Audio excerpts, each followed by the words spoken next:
मनोहर गजानन जोशी। मनोहर जोशी का जन्म 2 दिसंबर 1937 को ब्रिटिश भारत के बम्बई प्रेसिडेंसी वर्तमान महाराष्ट्र के रायगढ़ जिले के नंदवी गांव में हुआ था। इनके पिता का नाम गजानन कृष्ण व मां का नाम सरस्वती था। मनोहर जोशी के पूर्वज मूलतः बीद जिले के रहने वाले थे। प्रारंभिक शिक्षा पूरी करने के बाद वीर माता जीजाबाई तकनीकी संस्थान से सिविल इंजीनियरिंग की शिक्षा मनोहर जोशी ने पूरी की। उसके बाद मुंबई विश्वविद्यालय में राजनीति विज्ञान व एलएलबी की शिक्षा प्राप्त की। 14 मई 1964 को मनोहर जोशी ने अनघा जोशी से विवाह किया। दोनों के एक बेटा उन्मेष जोशी, 2 बेटियां अस्मिता व नम्रता। नम्रता जोशी की पुत्री सरवरी फिल्म अभिनेत्री है। छात्र जीवन से आरएसएस से जुड़ गए। बाला साहब ठाकरे के मराठा मानुष के कल्याण अभियान से प्रभावित होकर 1966 में शिवसेना के सदस्य बन गए। 1968 में बम्बई नगर निगम के पार्षद चुने गए। 1972 में शिवसेना की टिकट पर महाराष्ट्र विधान परिषद के सदस्य बने। 1976 में बम्बई नगर निगम के महापौर चुने गए। इसके बाद 1977 में दूसरी बार एमएलसी बने तथा 1983 में तीसरी बार एमएलसी बने।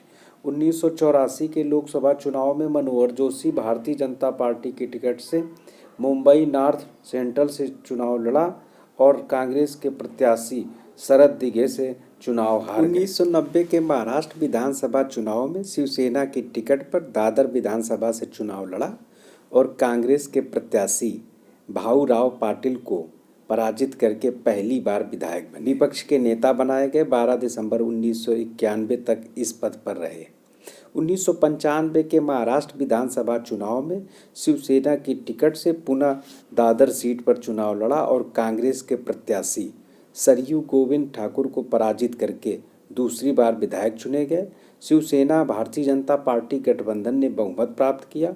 मनोहर जोशी महाराष्ट्र के पहले गैर कांग्रेसी मुख्यमंत्री चुने गए। 4 मार्च 1995 को मुख्यमंत्री के पद की शपथ ली और 31 जनवरी 1999 तक मुख्यमंत्री के पद पर रहे। 1999 के लोकसभा चुनाव में शिवसेना की टिकट से मुंबई नॉर्थ लोकसभा सीट पर चुनाव लड़ा। महागठबंधन के प्रत्याशी राजा ढाले को पराजित करके पहली बार लोकसभा सदस्य चुने गए। अटल बिहारी वाजपेयी सरकार में कैबिनेट मंत्री बनाए। 9 मई 2002 को अटल बिहारी वाजपेयी मंत्रिमंडल से इस्तीफा दे दिया। लोकसभा अध्यक्ष जीएमसी बाल योगी की मृत्यु हो गई और उनके स्थान पर मनोहर जोशी को 10 मई 2002 को लोकसभा अध्यक्ष के रूप में चुना गया। 2 अगस्त 2004 तक इस पद पर रहे। 2004 के लोकसभा चुनाव में पुनः मुंबई नॉर्थ सेंट्रल से चुनाव लड़ा किंतु कांग्रेस के प्रत्याशी एकनाथ महादेव गायकवाड़ से पराजित हो गए। 2006 में महाराष्ट्र राज्य की ओर से राज्यसभा सदस्य चुने गए। 1970 में कोहिनूर तकनीकी प्रशिक्षण संस्थान की स्थापना की। 23 फरवरी 2024 को मुंबई में मनोहर जोशी का निधन हो गया।